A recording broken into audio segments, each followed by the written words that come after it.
ಕರ್ತನಲ್ಲಿ ಪ್ರಿಯ ಸಹೋದರ ಸಹೋದರಿಗಳೇ, ಯೇಸು ಕ್ರಿಸ್ತನ ನಾಮದಲ್ಲಿ ತಮ್ಮೆಲ್ಲರನ್ನ ಹೃದಯಪೂರ್ವಕವಾಗಿ ಈ ಒಂದು ಟಿ ವಿ ಕಾರ್ಯಕ್ರಮಕ್ಕೆ ತಮ್ಮೆಲ್ಲರನ್ನ ಆಹ್ವಾನಿಸ್ತಕ್ಕಂಥನಾಗಿದ್ದೇನೆ. ದೇವರು ಇವತ್ತು ನಮಗೆ ಕೊಟ್ಟಿರ್ತಕ್ಕಂಥ ಇನ್ನು ಒಳ್ಳೆಯ ಸದವಕಾಶಕ್ಕಾಗಿ ನಾನು ದೇವರಿಗೆ ಸ್ತೋತ್ರ ಸಲ್ಲಿಸ್ತೇನೆ. ನಾನು ನಿಮಗೆ ವಿಶೇಷವಾಗಿ ಇವತ್ತಿನ ದಿವಸ ಕೊಡ್ತಕ್ಕಂಥ ಒಂದು ವಿಶೇಷವಾದ ಧ್ಯಾನ ಏನೆಂದರೆ, ಯೇಸು ಸ್ವಾಮಿ ಈ ಲೋಕಕ್ಕೆ ಬರೋದಕ್ಕಿಂತ ಮುಂಚೆ ಯಾವ ರೀತಿ ದೇವರು ಜನಗಳು ರಕ್ಷಿಸಲ್ಪಟ್ಟರು ಎಂಬುದನ್ನು ನಾನು ತಿಳಿಸಲಿಕ್ಕೆ ನಾನು ಹೇಳ್ತೇನೆ. ಸತ್ಯವೇದದಲ್ಲಿ ಕೆಲವು ವಾಕ್ಯಗಳು ನಮಗೆ ತಿಳಿಸಲ್ಪಟ್ಟಿದೆ. ಏನೆಂದರೆ, ಯೋಹಾನ ಬರೆದ ಸುವಾರ್ತೆ 14ನೇ ಸಂಧಿ 8ನೇ ವಚನ ಹೇಳ್ತದೆ, ನಾನೇ ಮಾರ್ಗವು ಸತ್ಯವು ಜೀವ ಆಗಿದ್ದೇನೆ, ನನ್ನ ಹೊರತು ಯಾರೂ ಪರಲೋಕ ರಾಜ್ಯಕ್ಕೆ ಹೋಗೋದಿಲ್ಲ ಎಂಬುದಾಗಿ. ಅದೇ ಅಪೊಸ್ತಲರ ಕೃತ್ಯ 4ನೇ ಸಂಧಿ 12ನೇ ವಚನ ಹೇಳ್ತದೆ, ಬರಬೇಕಾದ ರಕ್ಷಣೆಯು ಇನ್ಯಾರಲ್ಲಿ ಸಿಕ್ಕುವುದಿಲ್ಲ, ಆ ಹೆಸರಿನಲ್ಲೇ ಹೊರತು ಆಕಾಶದ ಕೆಳಗೆ ಮನುಷ್ಯರೊಳಗೆ ಕೊಡಲ್ಪಟ್ಟಿರುವ ಬೇರೆ ಯಾವ ಹೆಸರಿಂದಲೂ ನಮಗೆ ರಕ್ಷಣೆ ಇಲ್ಲ ಎಂಬುದಾಗಿ ಸತ್ಯವೇದ ನಮಗೆ ಎಚ್ಚರಿಸ್ತಕ್ಕಂಥದ್ದಾಗಿದೆ.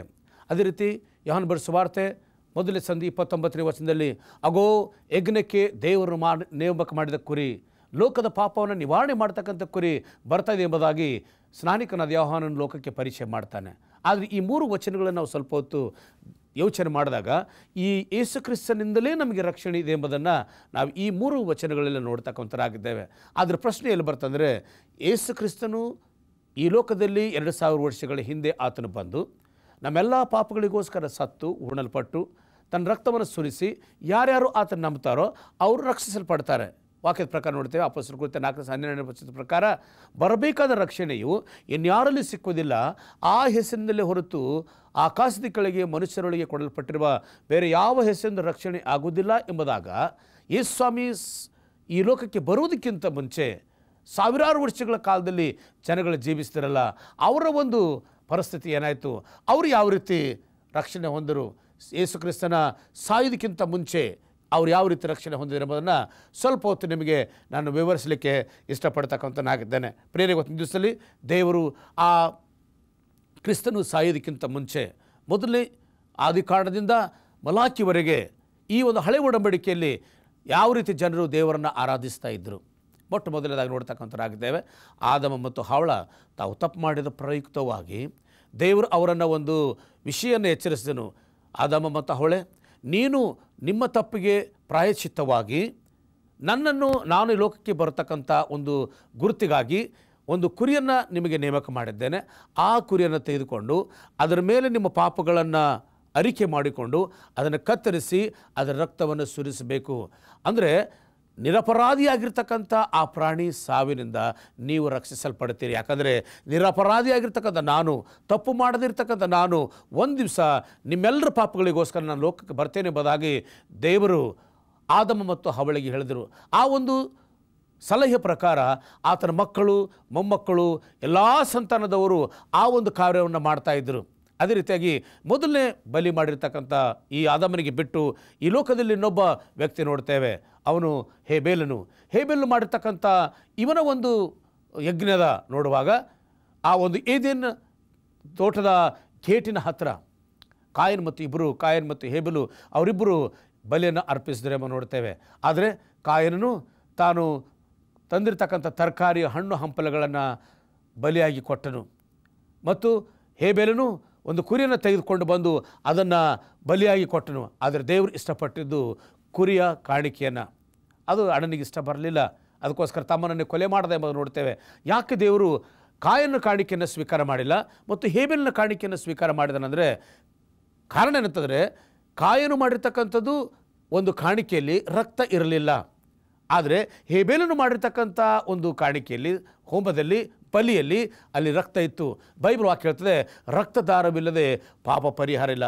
ಪ್ರತಿಯೊಬ್ಬ ಪಾಪಿಯು ತಿಳ್ಕೊಳ್ಬೇಕಾಗಿರ್ತಕ್ಕಂಥ ವಿಷಯ ಏನಂತಂದರೆ, ನಾನು ಪಾಪಿ, ನಾನು ಸಾಯ್ತಕ್ಕಂಥ ಸ್ಥಳದಲ್ಲಿ ನಿರಪರಾಧಿಯಾಗಿರ್ತಕ್ಕಂಥ ಈ ಪ್ರಾಣಿ ಸಾಯ್ತದಲ್ಲ, ಈ ಪ್ರಾಣಿಯನ್ನು ಸೂಚನೆ ಮಾಡ್ತಕ್ಕಂಥ ದೇವರು ಮುಂದೆ ಬರ್ತಾನೆ, ಮಸಿಹನು ಬರ್ತಾನೆ ಎಂಬುದಾಗಿ ಜನಗಳಿಗೆ ತಿಳಿಸುವುದಕ್ಕೋಸ್ಕರ ಈ ಒಂದು ವ್ಯವಸ್ಥೆ ಮಾಡಲ್ಪಟ್ಟಿತ್ತು.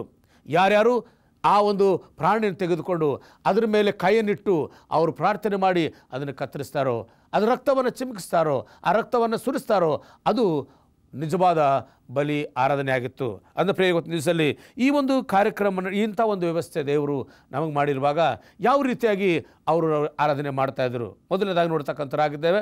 ವಿಶೇಷವಾಗಿ ಆದಾಮನಿಂದ ಕಾಯನ್ ಮತ್ತು ಹೇಬೆಲನು, ಮತ್ತು ಅದೇ ರೀತಿಯಲ್ಲಿ ನೋಹನ ಮಕ್ಕಳು, ಮತ್ತು ಈ ಲೋಕದಲ್ಲಿರ್ತಕ್ಕಂಥ ಎಲ್ಲ ಪ್ರವಾದಿಗಳು ಮತ್ತು ದೇವರ ಸೇವಕರು ಮತ್ತು ಯಾಜಕರು ಎಲ್ಲ ಇಸ್ರಾಯೇಲರು ಈ ಒಂದು ಕಾರ್ಯವನ್ನು ಮಾಡಿಕೊಂಡು ಬರ್ತಾಯಿದ್ರು. ಆದರೆ ಬಲಿ ಆರಾಧನೆ ಆದಮೇಲೆ ಇನ್ನೊಂದು ಆರಾಧನೆ ನೋಡ್ತೇವೆ, ಡೇರೆದ ಆರಾಧನೆ. ಡೇರೆದ ಆರಾಧನೆ ಯಾವಾಗ ಇದು ಪರಿಚಯ ಮಾಡಲ್ಪಡ್ತು ಅಂದರೆ, ಯಾವಾಗ ಇಸ್ರಾಯೇಲ್ ಜನರು ಐಗುಪ್ತ ದೇಶದಿಂದ ಬಿಟ್ಟು ಅವರು ಕಾನಾನ್ ದೇಶಕ್ಕೆ ಪ್ರಯಾಣ ಬೆಳೆಸುವಾಗ ಅವರು ಒಂದು ಸ್ಥಳದಲ್ಲಿ ಇರ್ತಿರಲಿಲ್ಲ, ಒಂದು ಸ್ಥಳದಿಂದ ಇನ್ನೊಂದು ಸ್ಥಳಕ್ಕೆ ಅವರು ಪ್ರಯಾಣ ಬೆಳೆಸುವಾಗ ಆ ಸಮಯದಲ್ಲಿ ದೇವರು ಇವರಿಗೊಂದು ಯೋಜನೆ ಮಾಡಿದನು. ಡೇರೆಯಿಂದ ಒಂದು ದೇವಾಲಯನ ಕಟ್ಟಲ್ಪಟ್ಟಿತ್ತು. ಡೇರದಿಂದಲೇ ಒಂದು ಪರ್ಣಶಾಲೆ, ಗುಡಾರದ ಆರಾಧನೆಯನ್ನು ವ್ಯವಸ್ಥೆ ಮಾಡಲ್ಪಟ್ಟಿತ್ತು. ಆ ಗುಡಾರದ ಸುತ್ತಮುತ್ತಲೂ ಅದು ಪರದೆ ಮುಖಾಂತರವಾಗಿ, ಅದು ಸೈಡ್ ವಾಲ್ ಮುಖಾಂತರವಾಗಿ ಅದನ್ನು ಆವರಣಗಳನ್ನು ಮಾಡಿ, ಆ ಆವರಣದ ಮಧ್ಯದಲ್ಲಿ ಒಂದು ದೇವಾಲಯ ಕಟ್ಟಿ ಅದರಲ್ಲಿ 2 ಭಾಗವನ್ನು ಮಾಡಲ್ಪಟ್ಟಿತ್ತು. ಆ 2 ಭಾಗದಲ್ಲಿ ಮೊದಲನೇ ಒಂದು ಆವರಣದಲ್ಲಿ ಅಥವಾ ಕಂಪೌಂಡ್ನಲ್ಲಿ ಅಂತ ಹೇಳ್ಬೋದು, ಆ ಕಂಪೌಂಡ್ನಲ್ಲಿ ಮಧ್ಯದಲ್ಲಿ ಆ ಹೊರಗಡೆ, ಆ ಆಲಯದ ಹೊರಗಡೆ ನಾವು ನೋಡ್ತಕ್ಕಂಥರಾಗಿದ್ದೇವೆ, ಅವರು ಇಟ್ಟಿರ್ತಕ್ಕಂಥದ್ದು ಒಂದು ಗಂಗಾಳ ಅಥವಾ ನೀರು ಇರ್ತಕ್ಕಂಥ ಒಂದು ಪಾತ್ರೆ. ಮತ್ತು ಅದೇ ರೀತಿಯಲ್ಲಿ ಅದೇ ಸ್ಥಳದಲ್ಲಿ ಯಜ್ಞಪೀಠ ಅಂತ, ಆ ಯಜ್ಞಪೀಠದಲ್ಲಿ ಯಾವಾಗಲೂ ಬೆಂಕಿ ಇರ್ತಾಯಿತ್ತು. ಯಾವುದೇ ಒಬ್ಬ ವ್ಯಕ್ತಿ ಪಾಪಿ ಆ ಒಂದು ಆಲಯಕ್ಕೆ ಬಂದಾಗ ಅವ್ರ ಕಾಲದಲ್ಲಿ ತೊಳ್ಕೊಬೇಕು. ಯಾಜಕರಾಗಲಿ ಅಥವಾ ಬರ್ತಕ್ಕಂಥ ಯಾವುದೇ ಪಾಪಿ ಆ ಕಾಲನ್ನು ತೊಳ್ಕೊಳ್ಬೇಕು.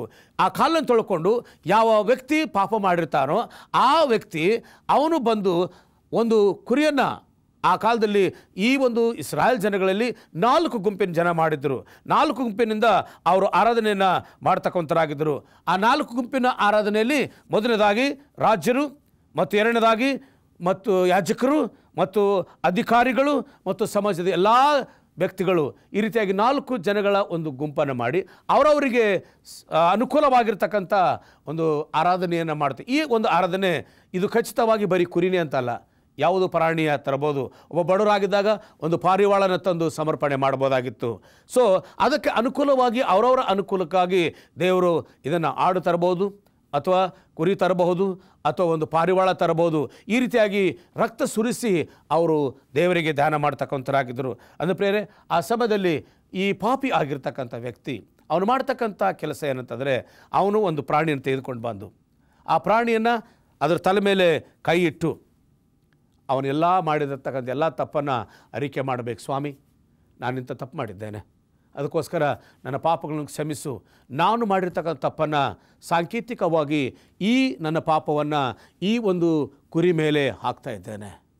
ಅದರಿಂದ ಈ ಕುರಿಯನ್ನು ಹಾಕಿದ ಮೇಲೆ ಹೇಳಿದೆ, ಆ ಕುರಿಯನ್ನು ಅವನ ಕೈಯಿಂದಲೇ ಯಾರು ಪಾಪ ಮಾಡಿದ್ದಾರೋ ಅವನೇ ಆ ಕೈಯಿಂದ ಅದನ್ನು ಕತ್ತರಿಸಿ ಅದರ ರಕ್ತವನ್ನು ತೆಗೆದುಕೊಂಡು ಮಹಾಯಾಜಕನು ಒಪ್ಪಿಸಬೇಕು. ಯಾಜಕನು ತಗೊಳ್ಬೇಕು.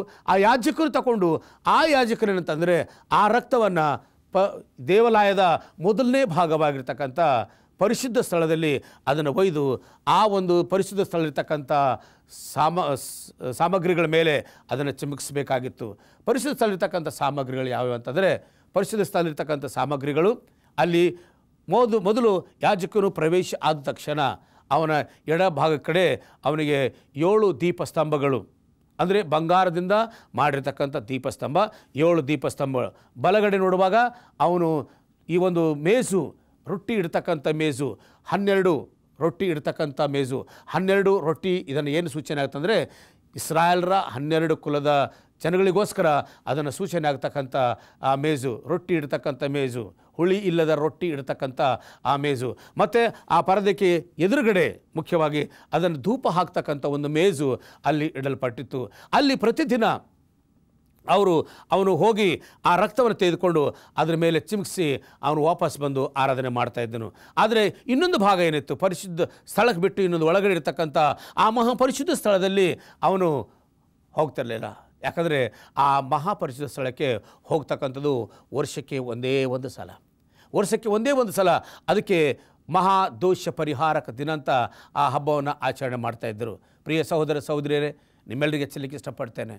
ದೇವರ ಮಕ್ಕಳಾಗಿರ್ತಾರೆ ನಾವು ಎಂಥ ಒಂದು ಭಾಗ್ಯವಂತರಾಗಿದ್ದೇವೆ. ದೇವರು ಹಳೆ ಒಡಂಬಡಿಕೆಯಲ್ಲಿ ಇಸ್ರಾಯೇಲರನ್ನು ಕಾಪಾಡೋದಕ್ಕೋಸ್ಕರ, ದೇವರ ಮಕ್ಕಳನ್ನು ಕಾಪಾಡೋದಕ್ಕೋಸ್ಕರ ದೇವರು ಎಷ್ಟರ ಮಟ್ಟಿಗೆ ಅದ್ಭುತವಾಗಿ ಆತನ ಆಚರಣೆ ಮಾಡಿದ್ದಾನೆ. ಎಷ್ಟು ಅದ್ಭುತವಾಗಿ ಪ್ರತಿಯೊಬ್ಬ ಮನುಷ್ಯನು ನಾನು ಪಾಪಿ ಎಂಬುದಾಗಿ ತಿಳ್ಕೊಳ್ಬೇಕು, ಪ್ರತಿಯೊಬ್ಬ ಮನುಷ್ಯನು ನಾನು ದ್ರೋಹಿ ಎಂಬುದಾಗಿ ತಿಳ್ಕೊಳ್ಳೋಕ್ಕೋಸ್ಕರ ಅವನಿಂಥ ಒಂದು ಯೋಜನೆ ಮಾಡಿದ್ದಾನೆ. ಅಂಥ ಒಂದು ಯೋಜನೆಯನ್ನು ಮಾಡಿ ಅವರ ಸಂರಕ್ಷಣೆಗೋಸ್ಕರ ಯೋಜನೆ ಮಾಡಿದ್ದಾನೆ. ಆತನು ಸೃಷ್ಟಿಕರ್ತನು. ಆತನು ನನ್ನನ್ನು ಸೃಷ್ಟಿ ಮಾಡಿರ್ತಕ್ಕಂಥ ದೇವರು, ಆ ನನ್ನನ್ನು ಸೃಷ್ಟಿ ಮಾಡಿರ್ತಕ್ಕಂಥ ದೇವರು ಆತನು ಮಾಡ್ತಕ್ಕಂಥ ಒಂದು ಅದ್ಭುತ ಯೋಜನೆ ಯಾರೂ ನಾಶ ಆಗಬಾರ್ದು. ಅದಕ್ಕೆ ಹೊಸ ಒಡಂಬಡಿಕೆಯಲ್ಲಿ ಯೋಹಾನ 3:16 ಹೇಳಿದ ಪ್ರಕಾರ ದೇವರು ಲೋಕದ ಮೇಲೆ ಎಷ್ಟೋ ಪ್ರೀತಿಯನ್ನಿಟ್ಟದ್ದು, ತನ್ನ ಒಬ್ಬನೇ ಮಗನನ್ನು ಕೊಟ್ಟನು, ಆತ ನಂಬುವ ಒಬ್ಬನಾದರೂ ನಾಶವಾಗದೆ ಎಲ್ಲರೂ ನಿತ್ಯ ಜೀವ ಪಡೆಯಬೇಕೆಂಬುದೇ ಆತನ ಉದ್ದೇಶ. ಒಂದು ಯೇಸು ಸತ್ತ ಮೇಲೆ ಆತನು ಹೂಣಲ್ಪಟ್ಟು ಪರಲೋಕಕ್ಕೆ ಏರಿ ಹೋಗಾಗ ಆ ಒಂದು ಕಲ್ವೇರಿ ಹಿಂದೆ ಇರತಕ್ಕಂಥ ಜನಗಳು ನಾಶ ಆಗಬಾರ್ದು ಎಂಬುದಾಗಿ ತಿಳ್ಕೊಂಡು ಪ್ರಾರಂಭದಲ್ಲಿಯೇ ದೇವರೇನು ಮಾಡಿದ್ದಾನೆ, ಇಂಥ ಒಂದು ಉನ್ನತವಾಗಿರ್ತಕ್ಕಂಥ ಯೋಜನೆನ ಹಳೆ ಒಡಂಬಡಿಕೆಯ ಜನಗಳಲ್ಲಿ ಮಾಡಿದ್ದಾನೆ. ಪ್ರಿಯ ಸಹೋದರ ಸಹೋದರರೇ, ನಿಮಗೆ ಇನ್ನೊಂದು ವಿಷಯ ಹೇಳಲಿಕ್ಕೆ ಇಷ್ಟಪಡ್ತೇನೆ. ಇದು ಮೊದಲನೇ ದಿನ ಪ್ರತಿದಿನ ನಡೀತಕ್ಕಂಥ ಆರಾಧನೆ ವಿಷಯ ತಿಳಿಸಿದ್ದೇನೆ. ಮತ್ತು ಯಾರು ಪಾಪಿಗಳಾದವರು ಯಾವ ರೀತಿ ಇದನ್ನು ಕಾಣಿಕೆಯನ್ನು ಸಮರ್ಪಕ ಮಾಡಬೇಕೆಂಬುದಾಗಿ ತಿಳಿಸಿದ್ದೇನೆ. ಆದರೆ ವರ್ಷಕ್ಕೊಂದು ಸಲ ಅವರು ಆಚರಣೆ ಮಾಡ್ತಕ್ಕಂಥ ಇನ್ನೊಂದು ಹಬ್ಬ, ಆ ಹಬ್ಬ ಮಹಾದೋಷ ಪರಿಹಾರಕ ದಿನ, ಅಥವಾ ಇಂಗ್ಲೀಷ್ನಲ್ಲಿ ದ ಡೇ ಆಫ್ ಅಟೋನ್ಮೆಂಟ್ ಎಂಬುದಾಗಿ ಮಹಾದೋಷ ಪರಿಹಾರಕ ದಿನ. ಆ ದಿನದಲ್ಲಿ ಮಹಾಯಾಜಕನು ಮಾತ್ರ ಎಲ್ಲರ ಪರವಾಗಿ ಆತನು ಆ ಒಂದು ದೇವಾಲಯದಲ್ಲಿ ಮಹಾಪರಿಶುದ್ಧ ಸ್ಥಳದಲ್ಲಿ ಅವನು ಕಾರ್ಯ ಮಾಡ್ತಿದ್ದನು. ಆ ಮಹಾಪರಿಶುದ್ಧ ಸ್ಥಳದಲ್ಲಿರ್ತಕ್ಕಂಥ ಸಾಮಗ್ರಿಗಳು ಏನಂತಂದರೆ ಮಂಜೂಷ ಪೆಟ್ಟಿಗೆ.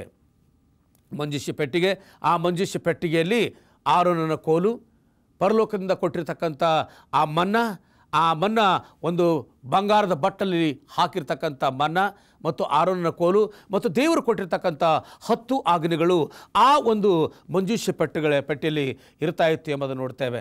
ಅದು ದೇವರಿಂದ ಪ್ರಸನ್ನತೆ ಇರತಕ್ಕಂಥ ಸ್ಥಳ. ಮತ್ತು ಆ ಮಂಜೂಷ ಪೆಟ್ಟಿಗೆ ಸಂಪೂರ್ಣ ಬಂಗಾರದ ತಗಡಿನಿಂದ ಹೊಡೆಯಲ್ಪಟ್ಟು ಮೇಲೆ ಕೆರುಬಿಯರು ಅಂದರೆ ದೇವದೂತರು ಅವರ ಪ್ರಸನ್ನತೆ ಯಾವಾಗಲೂ ಇರ್ತದೆ ಎಂಬತಕ್ಕಂಥ ರೀತಿಯಲ್ಲಿ ಪರಲೋಕದ ಛಾಯವು ಈ ಭೂಲೋಕದಲ್ಲಿ ಆತನು ಇಡಲ್ಪಟ್ಟು ದೇವರ ಪ್ರಸನ್ನತೆ ಯಾವಾಗಲೂ ಅರ್ಥ ಇತ್ತು. ಆದರೆ ಮಹಾಯಾಜಕನು ವರ್ಷಕ್ಕೊಂದು ಸಲ ಹೋಗಬೇಕು. ಆದರೆ ಮಹಾಯಾಜಕನು ಒಂದು ವೇಳೆ ಅವನಲ್ಲಿ ತಪ್ಪಿಟ್ಟುಕೊಂಡು ಅವನು ಒಳಗಡೆ ಹೊಂದರೆ ಅವನು ಸಾಯ್ತಾ ಇದ್ದನು.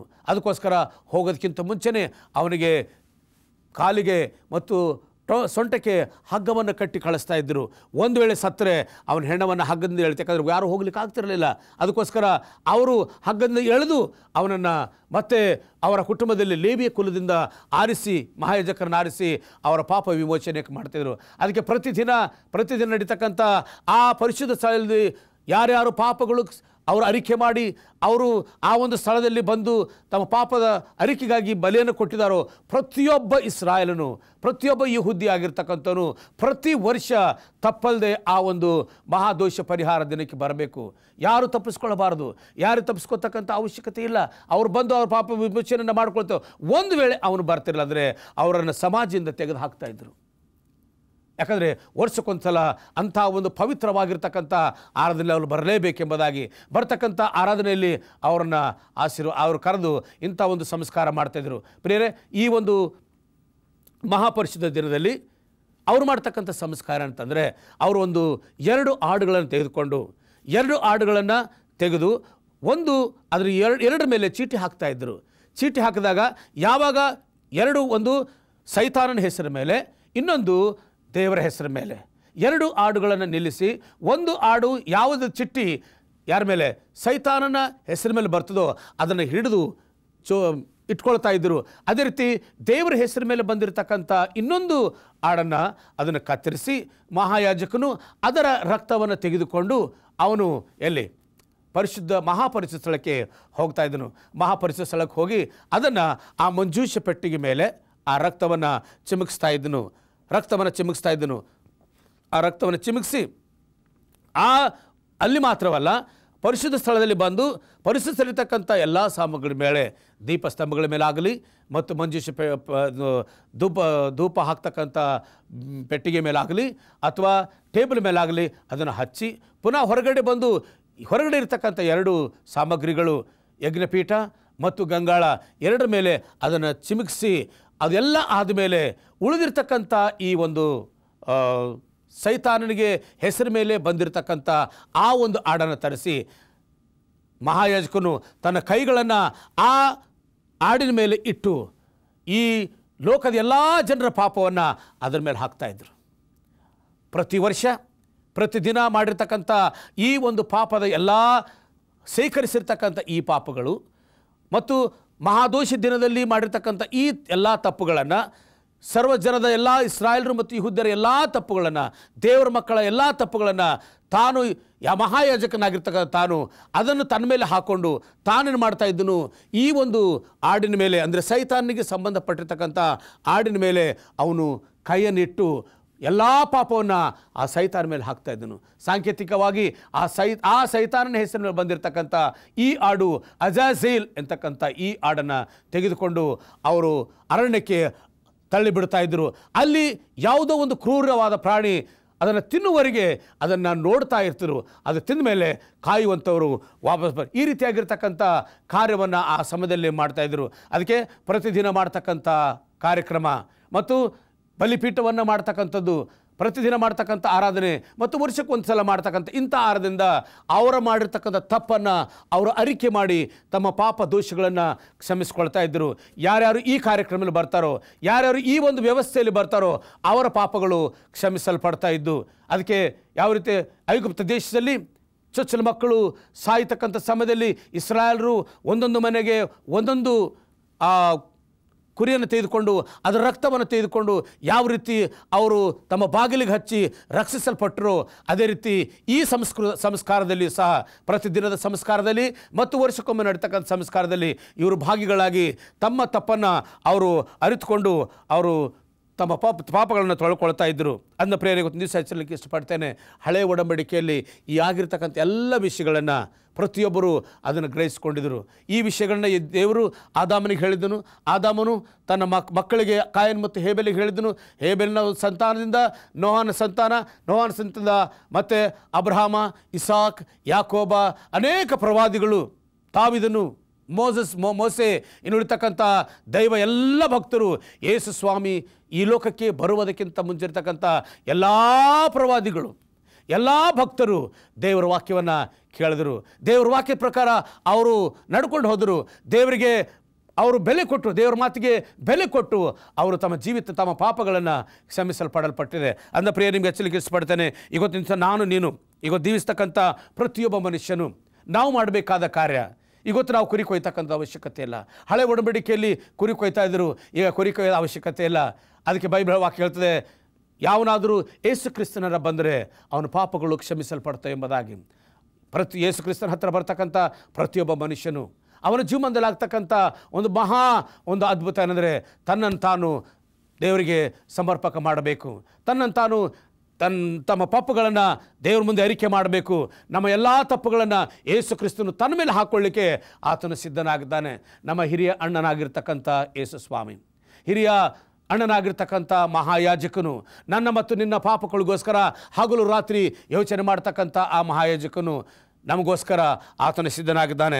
ನಾವು ಮಾಡತಕ್ಕಂಥ ಒಂದೇ ಒಂದು ಕೆಲಸ, ನಾವು ಆತನ ಸನ್ನಿಧಾನದಲ್ಲಿ ಬಂದು ನಮ್ಮನ್ನು ನಾವು ಆತನಿಗೆ ಸಮರ್ಪಣೆ ಮಾಡಿಕೊಡ್ಬೇಕು, ನಮ್ಮನ್ನು ನಾವು ಆತನಿಗೆ ಒಪ್ಪಿಸ್ಕೊಡ್ಬೇಕು. ಅದಕ್ಕಾಗಿ ಸ್ವಾಮಿ ಒಂದು ಮಾತು ಹೇಳ್ತಕ್ಕಂಥನಾಗಿದ್ದಾನೆ, ನನಗೊಂದು ದೇವಾಲಯನ ಕಟ್ಟಿರಿ, ನಾನು ಅವರ ಮಧ್ಯದಲ್ಲಿ ವಾಸ ಮಾಡ್ತೇನೆ ಎಂಬುದಾಗಿ ಇನ್ನು ವಿಮೋಚನೆ ಕಾಂಡ 25:8ನೇ ವಚನದಲ್ಲಿ ನೋಡ್ತೇವೆ. ಅದನ್ನು ಪ್ರೀತಿ ಪ್ರಿಯರೇ ಮೆಚ್ಚಲಿಕ್ಕೆ ಇಷ್ಟಪಡ್ತೇನೆ. ದೇವರು ಹೃದಯ ಎಂಬತಕ್ಕಂಥ ಈ ದೇವಾಲಯದಲ್ಲಿ, ಈ ನಮ್ಮ ಹೃದಯ ಎಂಬತಕ್ಕಂಥದ್ದು ದೇವರ ಆಲಯ ಆಗಿರಬೇಕು. ಈ ಆಲಯದಲ್ಲಿ ಆತನು ಬಂದು ವಾಸ ಮಾಡಲಿಕ್ಕೆ ಆತನು ತಯಾರಾಗಿದ್ದಾನೆ. ನನ್ನ ಮಗಳೇ, ನನ್ನ ಮಗನೇ, ನಿನ್ನ ಮನೆಯಲ್ಲಿ ನನಗೆ ಒಂದು ಸ್ಥಾನ ಕೊಡು. ನಿನ್ನ ಹೃದಯದಲ್ಲಿ ನಾನು ಇರಲಿಕ್ಕೆ ನಾನು ಮನಸ್ಸು ಮಾಡಿದ್ದೇನೆ, ನಿನ್ನ ಹೃದಯವನ್ನು ಕಾಪಾಡಲಿಕ್ಕೆ ನಾನು ಮನಸ್ಸು ಮಾಡಿದ್ದೇನೆ ಎಂಬುದಾಗಿ ದೇವರು ಹಗಲು ರಾತ್ರಿ ನಮ್ಮನ್ನು ವಿನಂತಿ ಮಾಡ್ತಾ ಇದ್ದಾನೆ. ಅದಕ್ಕೊಂದೇ ಒಂದು ಕಾರಣ, ಯಾರ್ಯಾರು ಆತನಿಗೆ ಅವಕಾಶ ಮಾಡಿಕೊಡ್ತಾರೋ, ಯಾರ್ಯಾರು ಆತನ ಹೃದಯದಲ್ಲಿ ಸ್ಥಾನ ಮಾಡಿಕೊಡ್ತಾರೋ, ದೇವರು ಅವನನ್ನು ಮತ್ತು ಅವಳನ್ನು ಕಾಪಾಡ್ತಾನೆ ಮತ್ತು ರಕ್ಷಿಸ್ತಾನೆ. ಆ ಅವಕಾಶ ಮಾಡಲಿಕ್ಕೆ ಇವತ್ತು ನಾವು ನೀನು ಆ ಒಂದು ಸ್ಥಾನ ಮಾಡಿಕೊಡ್ಬೇಕಾಗಿದೆ. ಅದಕ್ಕೆ ನಮ್ಮ ಹಿರಿಯ ಅಣ್ಣನಾಗಿರ್ತಕ್ಕಂಥ ಯೇಸು ಸ್ವಾಮಿ ನಮ್ಮನ್ನು ಸಂರಕ್ಷಣೆಗೋಸ್ಕರ ಇಂಥ ಒಂದು ದೊಡ್ಡ ತ್ಯಾಗ ಮಾಡಿದ್ದಾನೆ. ಪರಲೋಕವನ್ನೇ ಬಿಟ್ಟು, ಆ ಪರಲೋಕದ ಐಶ್ವರ್ಯವನ್ನು ಬಿಟ್ಟು, ಪರಲೋಕದ ಸ್ಥಾನವನ್ನು ಬಿಟ್ಟು ಆತನ ಲೋಕಕ್ಕೆ ಬಂದಿದ್ದಾನೆ. ಒಂದನ್ನು ಹೇಳಲಿಕ್ಕೆ ಇಷ್ಟಪಡ್ತೇನೆ. ಒಂದು ಸಮಯದಲ್ಲಿ ಒಂದು ಹಾಸ್ಟೆಲ್ ಇತ್ತು. ಹಾಸ್ಟೆಲಲ್ಲಿ ಓದ್ತಕ್ಕಂಥ ಮಕ್ಕಳು, ಅವರು ಅದೇ ಹಾಸ್ಟೆಲಲ್ಲಿ ಇಬ್ಬರು ಅಣ್ಣ ಮತ್ತು ತಮ್ಮ ಇಬ್ಬರು ಅವರು ಶಾಲೆಯಲ್ಲಿ ಓದ್ತಾ ಇದ್ದರು. ಅಣ್ಣನು ದೊಡ್ಡವನು, ಚಿಕ್ಕವನು ಅದೇ ಶಾಲೆಯಲ್ಲಿ ಓದ್ತಾ ಇದ್ದನು. ಇಂಥ ಒಂದು ಪರಿಸ್ಥಿತಿಯಲ್ಲಿ ತಮ್ಮನಿಗೆ ಗೊತ್ತಿಲ್ಲ ಏನು ಒಳ್ಳೆಯದು ಕೆಟ್ಟದ್ದು ಏನಂತ. ಅವನು ಆಟ ಆಡ್ತಕ್ಕಂಥ ಹುಡುಗ ಒಂದು ಸಲ ಯಾರೋ ಒಬ್ಬರು ಆ ಒಂದು ತೋಟದಲ್ಲಿ ಇರ್ತಕ್ಕಂಥ ಒಂದು ಕುಂಬಳಕಾಯಿ, ಆ ಕುಂಬಳಕಾಯಿನ ತೆಗೆದುಕೊಂಡು ಅವ್ರು ಹೋಗ್ತಾ ವಾರ್ಡನ್ ನೋಡಿ ಬಿಟ್ಟು ಓಡೋದ್ರು. ಹಾಸ್ಟೆಲ್ ನೋಡ್ತಕ್ಕಂಥ ವಾರ್ಡನ್ ನೋಡಿ ಅವ್ರು ಬಿಟ್ಟು ಹೋದ ತಕ್ಷಣ ಅಲ್ಲಿ ಇರ್ತಕ್ಕಂಥ ಆ ಒಂದು ಸಣ್ಣ ಹುಡುಗ ಅವನು ಆ ಕುಂಬಳಕಾಯಿ ತಗೊಂಡು ಆ ಕುಂಬಳಕಾಯಿ ತೆಗೆದುಕೊಳ್ತಕ್ಕಂಥ ಸಮಯದಲ್ಲಿ ಅಲ್ಲಿರ್ತಕ್ಕಂಥ ಹಾಸ್ಟೆಲ್ ವಾರ್ಡನ್ ನೋಡಿದನು. ಹಾಸ್ಟೆಲ್ ವಾರ್ಡನ್ ತಿಳ್ಕೊಂಡು ಇದೇ ಹುಡುಗ ಈ ಕುಂಬಳಕಾಯಿ ಕಡ್ದಿದ್ದಾನೆ ಎಂಬುದಾಗಿ. ಅಯ್ಯೋ, ಆ ಸಣ್ಣ ಹುಡುಗನಿಗೆ ಬಂದು ಈ ಹಾಸ್ಟೆಲ್ ವಾರ್ಡನ್ನು ಭಾಳ ಹೊಡೆದನು. ಆ ಹುಡುಗನಿಗೆ ಹೇಳಿದನು, ನೀನು ತಪ್ಪು ಮಾಡಿದ್ಯಾ, ಇದು ಒಂದು ಕಳವು ಮಾಡಿದ್ಯಾ, ಕದ್ದಿದ್ಯಾ ನೀನು, ಅದಕ್ಕೋಸ್ಕರ ನಿನ್ನ ಪಾಪಕ್ಕೆ ಶಿಕ್ಷೆ ಆಗಬೇಕೆಂಬುದಾಗಿ ಆ ಹುಡುಗನನ್ನು ಹಾಸ್ಟೆಲ್ಗೆ ಕರ್ಕೊಂಡು ಹೋದನು. ಹಾಸ್ಟೆಲ್ಗೆ ಕರ್ಕೊಂಡೋಗಿ ಅವನ ಅಂಗಿಯನ್ನು ಬಿಚ್ಚಲಿಕ್ಕೆ ಹಚ್ಚಿ ಎಲ್ಲ ಮಕ್ಕಳು ಶಾಲೆಗೆ ಹೋಗಿದ್ದರು. ತಲೆ ಮೇಲೆ ಆ ಕುಂಬಳಕಾಯನ್ನು ಇಟ್ಟು ಒಂದೊಂದು ಕ್ಲಾಸಿಗೆ ಕರ್ಕೊಂಡು ಹೋದನು. ಸಂಪೂರ್ಣ ಅವಮಾನ ಮಾಡಿದನು. ಅಲ್ಲಿರ್ತಕ್ಕಂಥ ಅಣ್ಣನಿಗೆ ಭಾಳ ಬೇಸರ ಆಯಿತು. ಅಯ್ಯೋ, ನನ್ನ ತಮ್ಮನಿಗೆ ಇಂಥ ಒಂದು ಶಿಕ್ಷೆ ಕೊಡ್ತಾ ಇದ್ದಾರೆ, ಅಯ್ಯೋ ನನ್ನ ತಮ್ಮನಿಗೆ ಇಂಥ ಒಂದು ಸಮಸ್ಯೆಗೆ ಒಳಗಾಗಿ ಮಾಡಿದ್ದಾರೆ, ನಾ ಏನು ಮಾಡಲಿ, ಯಾವ ರೀತಿ ಇವನನ್ನು ಬಚಾಯಿಸಲಿ ಎಂಬುದಾಗಿ. ಬಚಾಯಿಸಲಿಕ್ಕೆ ಆಸ್ಪದ ಇಲ್ಲ, ಯಾಕಂದರೆ ಅವನು ಕಳ್ಳತನ ಮಾಡಿದ್ದಾನೆ, ಅವನು ತಪ್ಪಿಗೆ ಒಳಗಾಗಿದ್ದಾನೆ, ತಪ್ಪಿದ್ದು ಬಚಾಯಿಸಲಿಕ್ಕೆ ಸಾಧ್ಯ ಇಲ್ಲ ಎಂಬುದಾಗಿ ಅವನು ಕಣ್ಣೀರು ಸುರಿಸ್ತಾ ಒಂದು ಕಡೆ ತಮ್ಮ ಅಳ್ತಾ ಇದ್ದಾರೆ, ಒಂದು ಕಡೆ ಅಣ್ಣ ಅಳ್ತಾ ಇದ್ದಾನೆ. ಇಬ್ಬರು ಅಳ್ಕೊಂಡು ಕುಂತು ಭಾಳ ಕಷ್ಟದಲ್ಲಿ ಒಳಗಾದರು. ಬೆಳಗ್ಗೆ ಅವನಿಗೆ ಊಟ ಕೊಡಲಿಲ್ಲ. ಸಣ್ಣ ಹುಡುಗ ಉಪವಾಸದಿಂದ ಅನೇಕ ತೊಂದರೆಗಳಿಂದ ಅವನು ತಾಪತ್ರೆ ಪಡುವಾಗ ಆ ಸಮಯದಲ್ಲಿ ಅಣ್ಣನಿಗೆ ಕಣ್ಣೀರು, ಶಾಲೆಯಲ್ಲಿ ಕೂಡ್ಲಿಕ್ಕೆ ಮನಸ್ಸಿಲ್ಲ, ಓದಲಿಕ್ಕೆ ಮನಸ್ಸಿಲ್ಲ, ಬರಲಿಕ್ಕೆ ಮನಸ್ಸಿಲ್ಲ. ಮಧ್ಯಾಹ್ನ ಬಂತು, ಮಧ್ಯಾಹ್ನ ಊಟ ಕೊಟ್ಟಿಲ್ಲ. ಬೆಳಗ್ಗೆನೂ ಊಟ ಇಲ್ಲ ತಮ್ಮನಿಗೆ, ಮಧ್ಯಾಹ್ನನೂ ಊಟ ಇಲ್ಲ ತಮ್ಮನಿಗೆ. ಸಾಯಂಕಾಲ ಹೊತ್ತಿನಲ್ಲಿ ಆ ಹಾಸ್ಟೆಲ್ ನೋಡ್ತಕ್ಕಂಥ ವಾರ್ಡನವರು ಅವನಿಗೆ ಹೊಡಿಲಿಕ್ಕೆ ಒಂದು ತೀರ್ಮಾನ ಮಾಡಿದ್ರು. ನಾನು ಈ ಸಮಯದಲ್ಲಿ ಇವನನ್ನು ಶಿಕ್ಷೆ ಮಾಡಿ ಇವನು ಬಿಟ್ಟುಬಿಡ್ತೇನೆ ಬದಾಗಿ ಒಂದು ದೊಡ್ಡದು ದೊಣ್ಣೆಯನ್ನು ತೆಗೆದುಕೊಂಡು ಅವನು ಬಂದು ತಮ್ಮನಿಗೆ ನಿಲ್ಲಿಸಿ ಹೊಡಿತಕ್ಕಂಥ ಸಮಯದಲ್ಲಿ ಅಣ್ಣನು ಹೇಗೋ ಮಾಡಿಕೊಂಡು ಅವನ ಹತ್ತಿರ ಬಂದು ಆ ಸಮಯದಲ್ಲಿ ಪ್ರಿಯರೇ, ಕರುಣೆ ಇಲ್ಲದಿರ್ತಕ್ಕಂಥ ಹಾಸ್ಟೆಲ್ ವಾರ್ಡ್ ಭಾಳ ಸ್ಟ್ರಿಕ್ಟಾಗಿ ಅವನು ದೊಣ್ಣೆ ತಗೊಂಡು ಅವನ ತಮ್ಮನ ಮೇಲೆ ಜೋರಾಗಿ ಹೊಡ್ಲಿಕ್ಕೆ ಹೋದನು. ಆ ಹೊಡಿತಕ್ಕಂಥ ಸಮಯದಲ್ಲಿ ಅಣ್ಣನು ತಮ್ಮನನ್ನು ಬೇರೆ ಕಡೆ ಸರಗಿಸಿ ತಾನು ಬೆನ್ನು ಕೊಟ್ಟನು.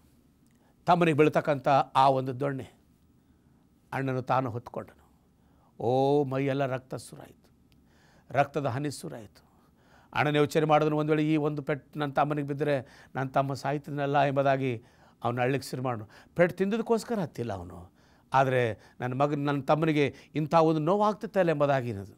ಆದರೆ ತಮ್ಮನನ್ನು ಬಚಾಯಿಸ್ಕೋಸ್ಕರ ಅವನು ಹೇಳಿದನು, ಹಾಸ್ಟೆಲ್ ವಾರ್ಡನು, ನಾನು ಹೊಡಿಬೇಕಾಗಿರ್ತಕ್ಕಂಥ ಪೆಟ್ಟು ತಮ್ಮನಿಗೆ ಹೊಡಿಬೇಕಾಗಿತ್ತು, ನೀನು ತಿಂದಿದೆಯಾ, ಆದರೆ ನೀನು ತಿಂದಿದ್ದು ಸರಿ, ಅವನು ತಿಂದ್ರೆ ಸರಿ, ನನಗೆ ಶಿಕ್ಷೆ ಕೊಟ್ಟಿದ್ದೇನೆ ಎಂಬುದಾಗಿ ಅವನು ಬಿಟ್ಟುಬಿಟ್ಟನು.